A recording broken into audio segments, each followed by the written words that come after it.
Hey there, givers and doers. Are you someone who thrives on helping others but feel like you're running on empty? It's time to flip the script and focus on you.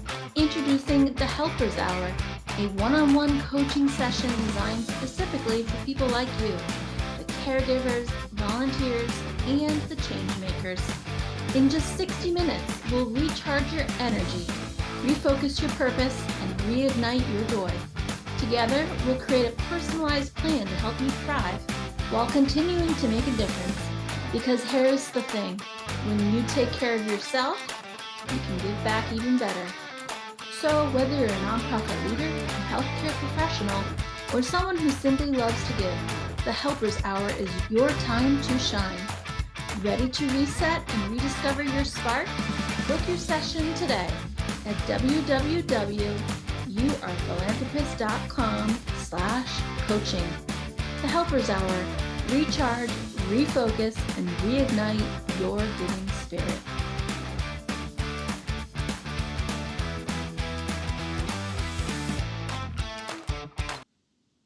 Hey, podcast listeners. I'm really excited you're here today. This episode is a very special episode with Heidi Johnson. It is dated back in January from when I started my break from last season. I hope you will still tune in to the important conversations we had and feel inspired to give back to the Pasadena wildfires that happened in January. Thank you. Welcome to the You Are a Philanthropist podcast with Jenn Klein, a certified fundraising executive and philanthropic entrepreneur. This show is dedicated to empowering and inspiring you to make a difference in your community and our world. Jenn believes all acts of kindness matter, and this show is designed to help you take pride in your everyday actions of improving the lives of others and making a change in the world. Now, here's Jenn. Welcome to the You Are a Philanthropist podcast. Today we're talking with Heidi Johnson. Heidi is a nonprofit founder, storyteller, and believer of good. She is the founder of Charity Matters and author of a new book, Change for Good. Heidi, welcome to the show.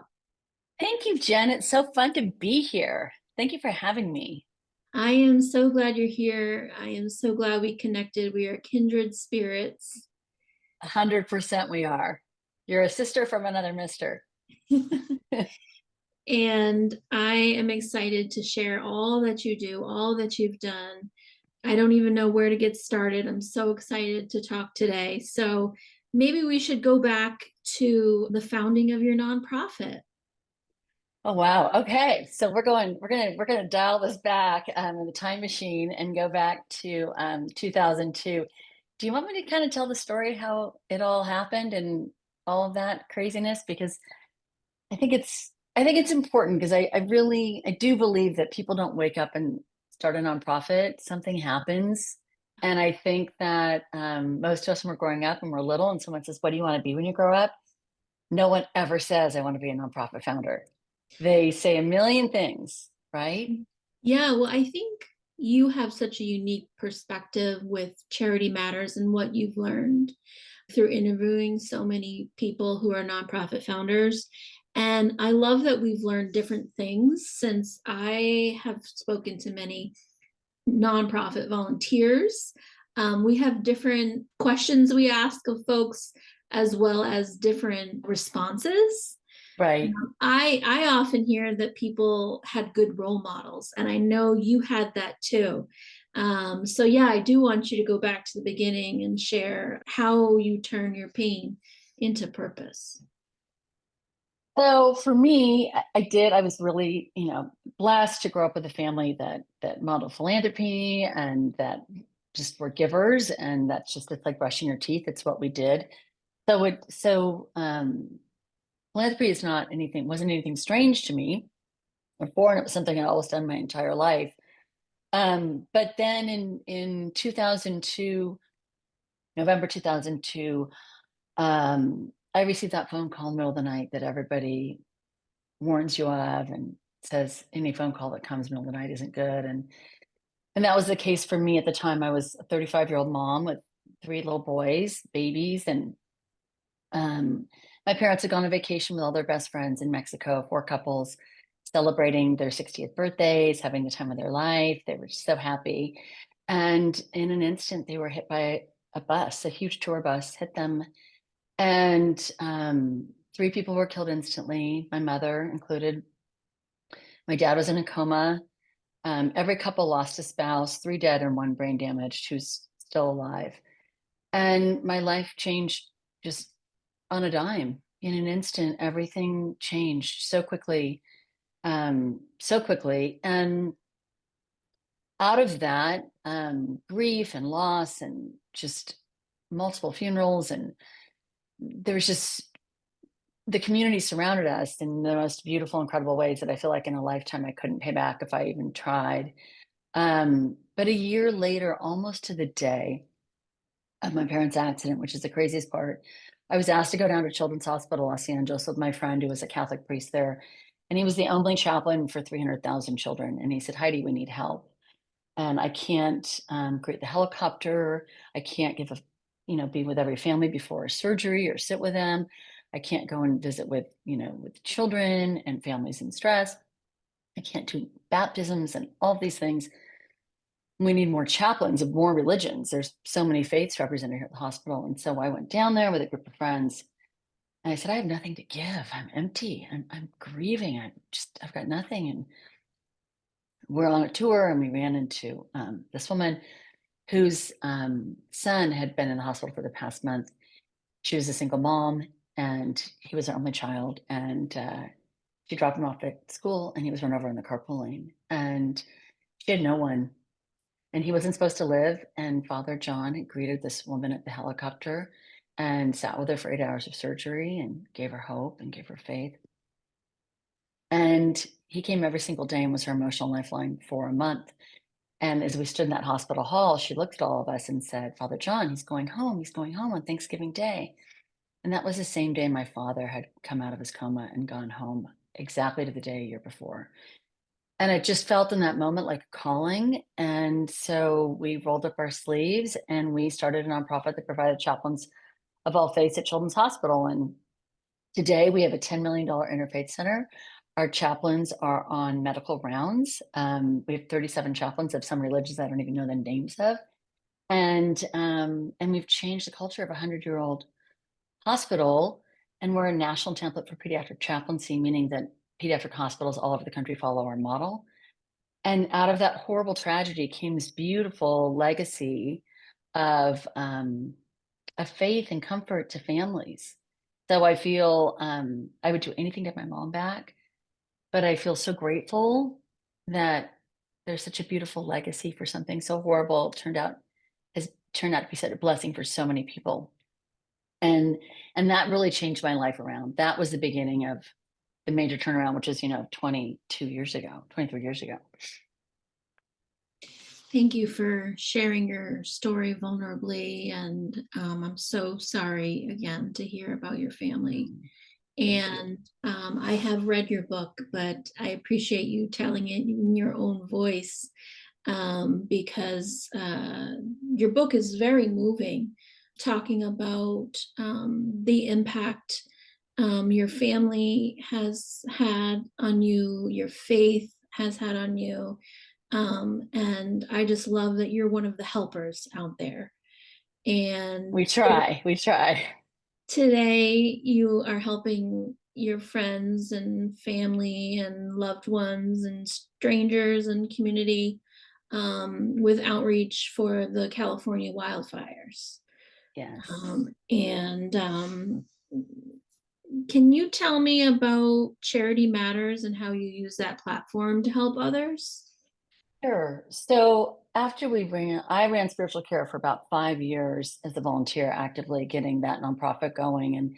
And once it was a toddler and ready to go to kindergarten, I handed it over and knew that if the nonprofit was going to grow, it needed new lifeblood and new energy. And I didn't want to have founder syndrome. And I didn't want it to be about me and my story. I wanted it to be about the work we were doing at the hospital. And so I I'm still involved at the hospital, and I've been a trustee at CHLA and on the Spiritual Care Advisory Board. But I really was thinking the whole time we were doing this work, or who were these people who start nonprofits? And there wasn't CNN heroes at the time, and there wasn't People Magazine heroes among us. No one was talking about these people like you and I are. And I just wanted to find them. I wanted to find my tribe. I knew how hard it was, the work was. And I want to understand what people's stories were. What had happened to them that made them do this? I knew what happened to me, but I just didn't know. And so it's kind of like when you go to say you want to have get a red car, or you're pregnant. All of a sudden you look around and everyone's pregnant and everyone has a red car. You put these lenses with these filters on your life. And nonprofit founders kind of started coming to me as I put the intention out to look for them. And so I started a blog called Charity Matters, where I started interviewing nonprofit founders to find out their story. And I've been doing that for 12, 13 years, a long time. Hundreds and hundreds of nonprofit founders I've interviewed. And so many beautiful things have come from it. And then a podcast, there's also a podcast now that's about 4 years old. But what it's given me, besides a moment of gratitude and an incredible new group of friends who are the best of the helpers, truly, in this world, it's also made me a resource for people in need or people who want to help. And so I'm living in Pasadena, California, in my city. We were evacuated last week, and we've had so many friends, and I'm trying to cry, that have lost everything, and living in a community right now that has so much need. But I'm in a privileged position to be a resource. I kind of feel like I'm a little mini command center. I'm getting calls. I've got water, I've got clothes. Where do I take them? What's a good place? I live across country. I've seen your post. I want to give directly to someone. Is there a GoFundMe that I can support that's legit? Can you direct me to some people that I can give directly to? Or I have this. And so there's just been, I feel like I'm a connector. And Charity Matters has really allowed me to not only give voice to nonprofit founders and help really spread their message. And what I like to say is that I help the helpers, which is really what I like to do. Because if I help the helpers, I can exponentially help the most people. But right now it's boots on the ground, and I'm trying to connect good people and good causes and be a bridge. And so that's what I've been doing the last week since the fires. Started some GoFundMes,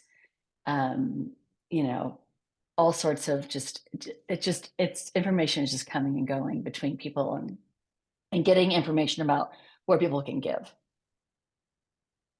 I'm so sorry to hear about your loved ones who are dealing with such a horrible situation. And I'm across the country, as you know, so I feel so far away and like I can't help. But I know after we get off this phone call, I'm going to make a donation to whatever charity you recommend. Thank you. Do my little bit of good, and I hope my listeners will do the same. And I'll have those links in the show notes. And I was wondering if you could tell us more about your book, because you share your story. What's the subtitle? The book is called Change for Good: The Transformative Power of Giving as the Ultimate Cure. It's a mouthful, I know. But I really feel there is no silver bullet in life. We all get handed a bad card. Something happens to everybody. It's how we play that card. It's how we handle it. But service is the silver bullet, if there was one. If there's one thing that heals us, that helps us, is giving to somebody else. And I know I'm singing to the choir with you, Jenn, but you know this, and I believe probably everyone listening does too, because they're listening, because you're givers.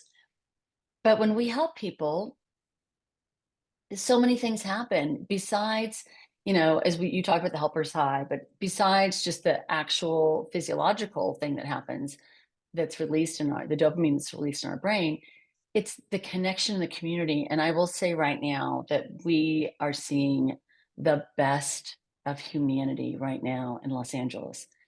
people, I mean, this weekend they had people bringing clothes and diapers and water and food down to the Rose Bowl, where it was also a fire command center. It grew so huge. Now, the Rose Bowl, you guys all watched the Rose Bowl January 1st. The Rose Bowl game, the parking lots are enormous. It grew so huge, they had to move it to Santa Anita Racetrack. There was no room because people brought so much. I mean, food trucks showed up, and it was just like nothing you've ever seen.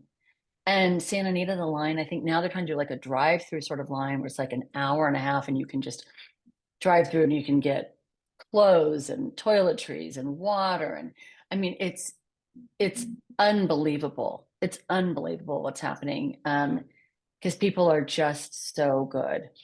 They're just so good. I'm getting the goosebumps as you're talking Yeah, to me, hearing about those people who are, like you said, transforming the community by giving back. And right. I love that it does boomerang back to you. But like you said, it just adds so much value to the community. Right. In the book, and I had a book signing that was scheduled before the fires, and I donated all the proceeds to a friend's GoFundMe. Um, and I was at a bookstore this weekend, and people are saying, Pasadena, what is the book about? And I said, it's about service, how service helps everything and it heals, and how when we help people, we heal.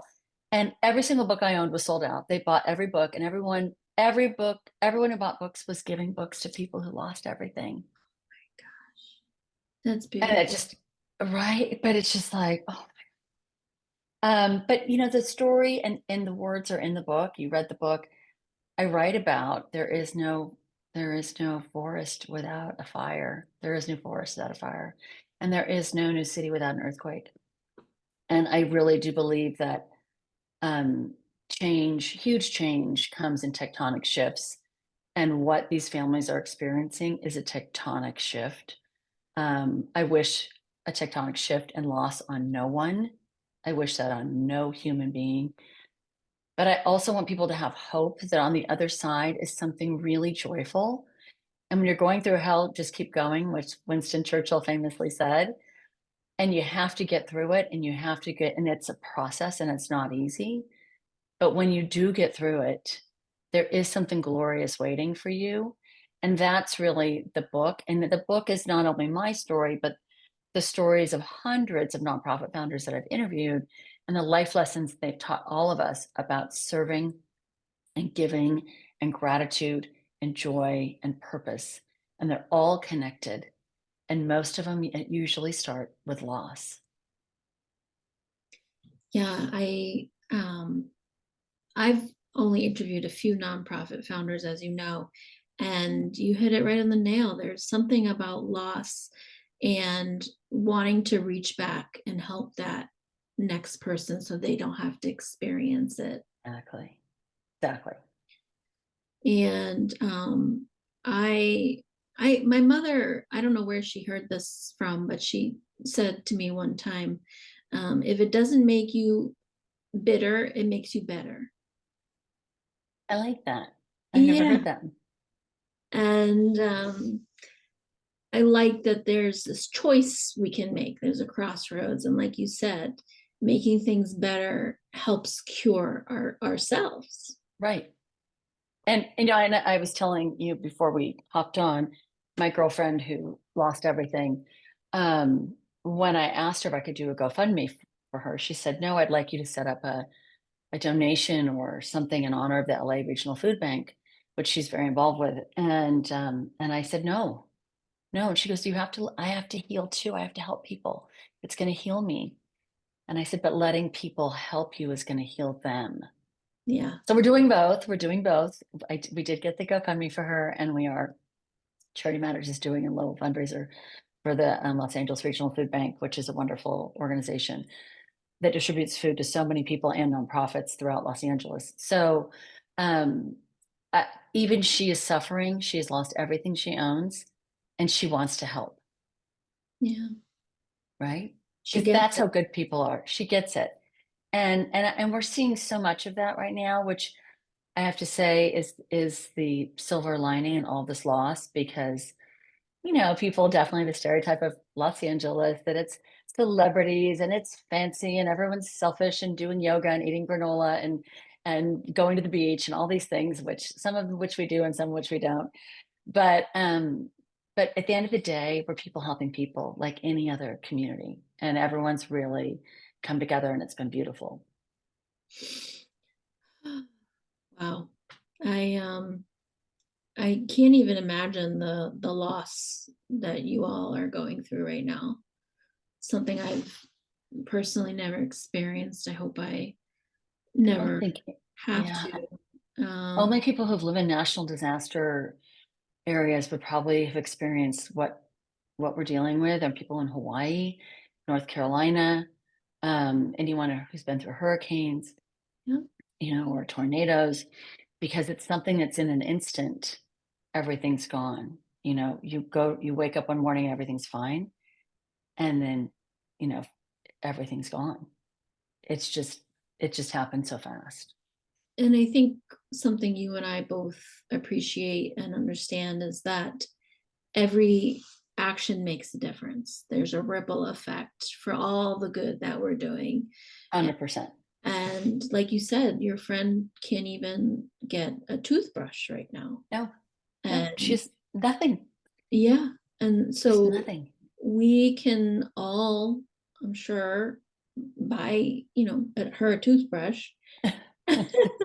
And we should, and we will. And we're going to, help her and your community rebuild. And I hate that, and none of us are, life happens. Like my parents' accident happened, and this happened, and it's all horrible. It's all horrible. But there is a path forward. It's slow and it's painful. But I will say we were so loved up in our time of loss, and I felt like if I spent my lifetime giving back, I couldn't give back to the people that supported me in that time. Um, and I think that giving is contagious, and you and I've talked about it, it's an addiction, right? Once we start it, we kind of it's a drug. It's a drug, and so people, once you, like you said, it's contagious, and people are going to keep giving, and I'm hoping this positive spiral that we're seeing in our community continues. Pasadena is very philanthropic. We have over 2,000 nonprofits in our little town. So we are a very philanthropic community and always have been. The Palisades is a very tight-knit community. But people are in shock right now too. People that have been, there's a lot of people just in shock. So, and there's just so much to be done. And this is a long haul too. And sometimes I think people, the giving is like the casserole when someone dies. And why it's lovely to have 100 casseroles when someone dies. The reality is, 4 months later, when there's no one at your door, it's when you really need like a cup of coffee and a friend or a walk. You don't even need the casserole. And right now people are coming with clothes and water and diapers, but it's a little bit, they don't have a place to put them. They don't have a closet. They don't have anywhere to put anything. And right now they need to know that we're going to be there for the long haul. They need to know that we're not just showing up for the moment in the funeral with a casserole, but that we're going to be here through the process, because this rebuilding process is going to be years. Yeah. And I just feel so thankful that technology can allow me to make a donation within a second. Right? That's all I need to do is put in my credit card information and I can make a difference. And I think that what we do by sharing people's stories is powerful because people understand through stories. And Right. I know you call yourself a storyteller. And I'm wondering if, just to go back to your life's work as well, if you had a story about a nonprofit founder that really touched you, and could be one in your book or another Oh one. my God, I have so many. Okay, I'm going to try to do this quick. I know we're on a timeline. Um, I'm going to tell the story of, I'm going to tell Kevin Adler's story. Kevin is a nonprofit founder who grew up in Northern California, and he went to Berkeley, and he had kind of a wacky uncle that showed up for everything, but he was a little kind of offbeat. And he was a sophomore in college at Berkeley when his dad came and told him that his uncle Mike had died, and basically explained that his uncle was schizophrenic and his uncle had been living on the streets, which Kevin didn't really know. So Kevin was in college, and he said to his professors, can we put GoPros on some homeless people and follow them around as a sociology experiment? And they partnered with an organization, and they did. And one of the men who was wearing a camera said, I didn't become homeless when I lost my house. I became homeless when I lost my friends and my family and my community.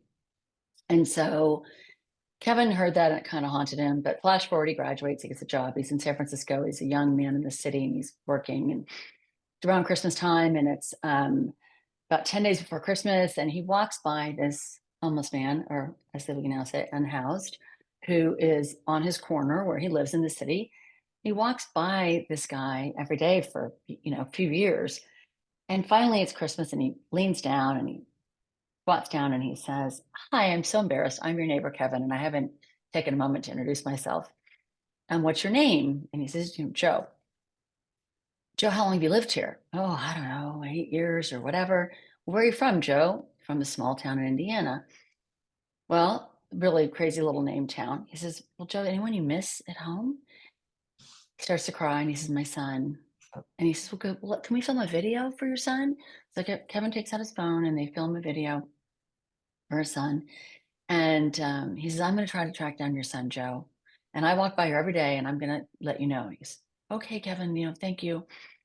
So he goes home, and he goes on to Facebook. And because this town is such a tiny little name in Indiana, he puts, Chamber of Commerce for this town, high school for this town, all these things with this video.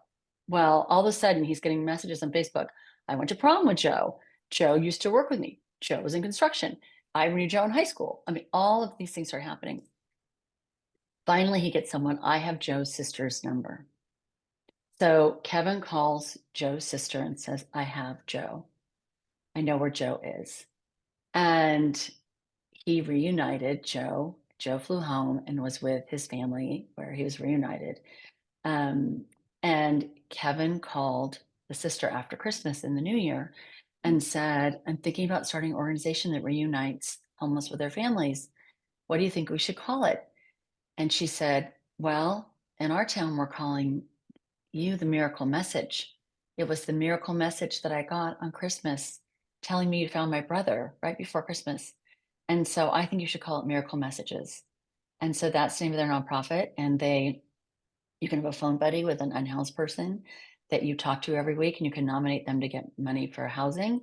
Or they reunite about a third of their people with their family. And then there's a third of the people that really have addiction and mental health that they cannot help.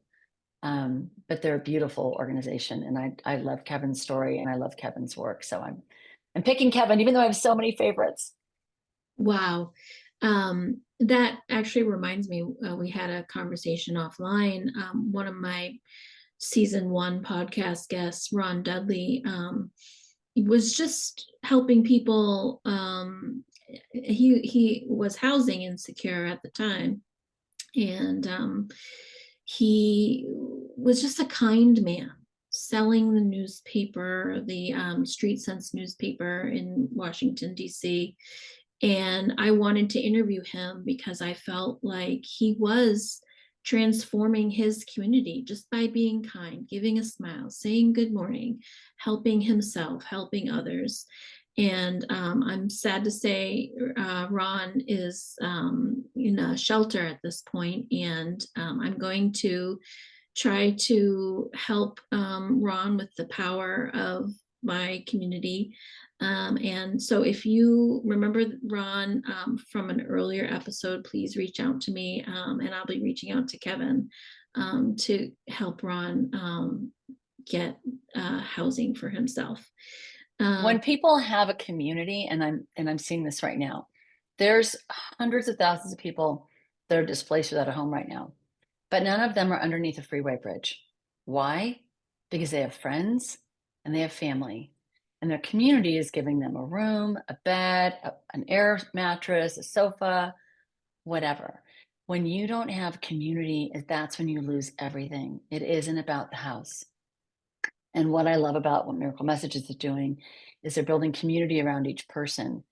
So if I adopt someone through their program, then what will happen is, let's say I adopt someone in San Francisco and I live in Los Angeles.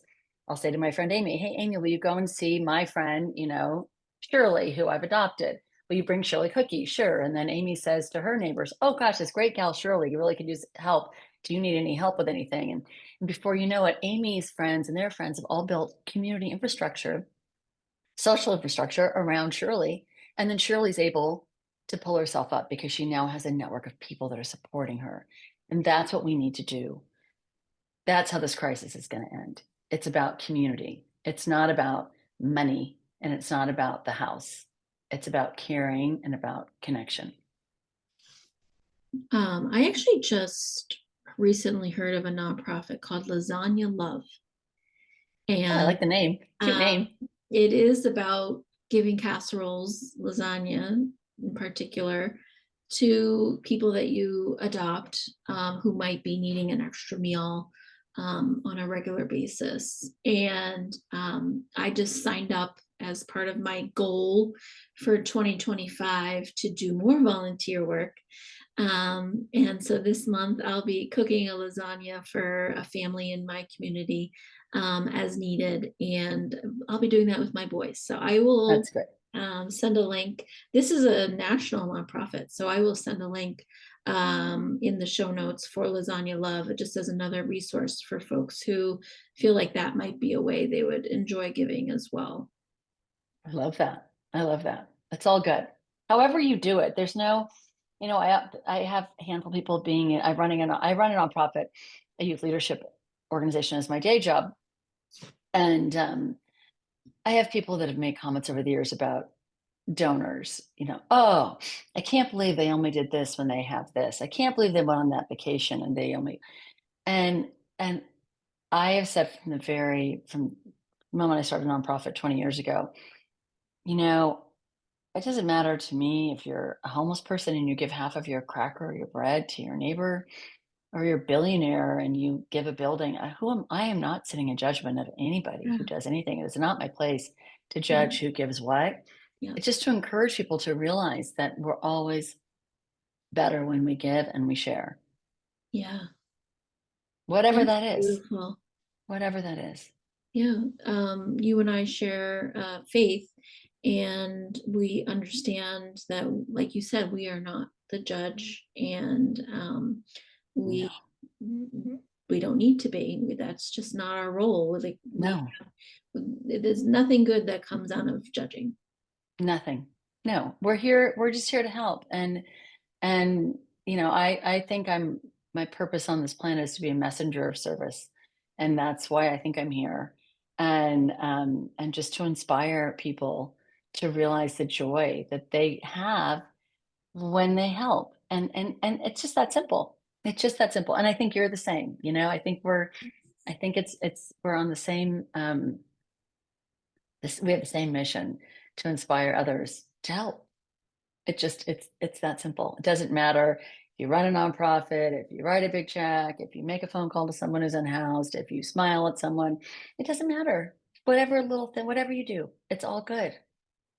As long as you're kind of mindful that you're doing what you can. Yes, Heidi, I agree. We are on the same wavelength. And I'm just curious about, in all the ways that you've learned about life and have helped others, and what your personal goals are and what you're going through right now in your community.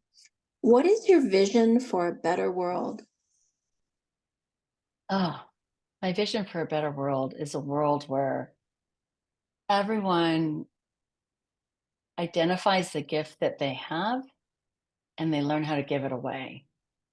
And it doesn't matter if you have a beautiful voice and you start singing in church, or you have change in your pocket that you want to share, or you have some skill that you're fantastic at that can help other people.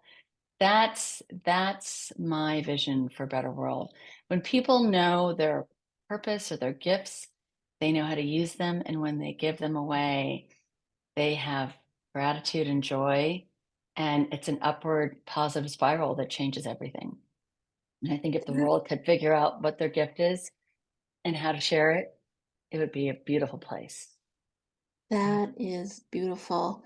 And it actually reminds me of what my own father said on my first season of my podcast, John Fisher. He said, everybody following their passion. And he said that there was something that stuck with him called an inauguration speech by George H.W. Bush calling about the 1,000 points of light. And it's all about just helping other people and everybody doing their share. And he actually has a nonprofit called 1,000 Points of Light that I was going to say that became a nonprofit, that speech, but a nonprofit was formed from that speech. Yes. Yes, and I just signed up for their mailing list. So I'll put that link in the show notes as well. But it's an advocacy nonprofit for people to do more volunteer work, do more helping of others, just like you're doing, just like I'm doing, and we both agree it's an addiction that we get to help others. It is an addiction, but it's the best addiction you could ever have. There is no greater thing no greater privilege than to be in a position. And as sad as I've been this week, and I have been very sad, I keep reminding myself how privileged I am to be in a position to help and be in a position to connect and to be in this position that I can put people who want to give with people who need something together. And it's bringing me joy, and it's bringing me comfort in this difficult time, and hopefully helping people in my community along the way, because that's all we can do, right? That's all we can do. And I think people always think, I don't know where to start. I don't know how to, I don't know where to start. And obviously my book has a lot of places where to start, which is not to be a shameless plug, but there are resources there.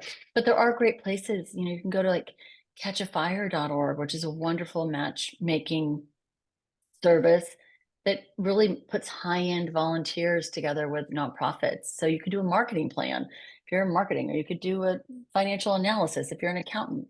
We all have gifts, and we have different ways to use them. And so it doesn't have to be stuffing envelopes or, being in a soup kitchen in a line. I think people sometimes confuse their gifts, and they think volunteering is so generic and distributing water, and it can be so much more than that. I haven't heard about Catch a Fire, so hey podcast listeners, I'm really excited you're here today. This episode is a very special episode with Heidi Johnson. It is dated back in January from when I started my break from last season. I hope you will still tune in to the important conversations we had and feel inspired to give back to the Pasadena wildfires that happened in January. Thank you. Catch a Fire that's my go-to. Cool. There are so many ways people can give, and I want to make sure people have, like you said, access to your book, access to your website, access to your podcast. So all of that will be in the show notes. I invite people to check it out. And just in regards to what you're going through right now in California with the fires, can you give us one or two nonprofits or GoFundMes that you'd like to share that I can put in the show notes as well? Sure. I will give you the link for the GoFundMe I set up for the Eating family, who are dear friends of mine, and they support so many nonprofits in their role in hospitality and as chefs, and they feed everybody. But as far as big organizations or organizations that are doing wonderful work on the ground, speaking of feeding people, World Kitchen, World Central Kitchen. I saw Chef Jose Andres was here in Pasadena. He was feeding all of our firefighters and feeding people at our convention center. You know, he shows up everywhere when there's a tragedy. He's there on the ground to feed, and he's based in Orange County, so he's from Los Angeles. They're a wonderful organization. The LA Regional Food Bank, as I said earlier, is distributing food to nonprofits, to people, to churches. They're an exceptional organization. I can't recommend enough. The Pasadena Humane Society, we had 350 pets the first night that were burned, that are survived, but their paws were burned, they're singed. Owners were at work or they left and they couldn't find their pets. And or people were evacuated and wherever they stayed, they couldn't bring their pet. And so they're at the Pasadena Humane Society. That was the first night, was 350 pets. There's so many more. They do not need volunteers right now. They've been overrun with volunteers, which is wonderful. They need financial resources. So those are just a couple off the top of my head. But there are so many more, and I'm happy to send you a couple others. But I really think that the Los Angeles Regional Food Bank, World Central Kitchen, Pasadena Humane Society, those are good places to start. And then I'll send you the GoFundMe link for my dear friends who, like I said, they don't have a toothbrush. And what do they want to do? They want to help people because they're just wonderful. So Thank you so much. I was just going to thank you. I want to thank you so much for sharing your story, for being the connector and the do-gooder that our world needs more of. And I'm so privileged to know you. And I thank you for sharing your story today. Thank you, Jen. And thank you for all you're doing to inspire people to give and share, for all your personal volunteering, for the role model you're doing for your boys, and for making the world a better place. It's really just been an honor to be here. So thank you. Have a great day, Heidi. You too.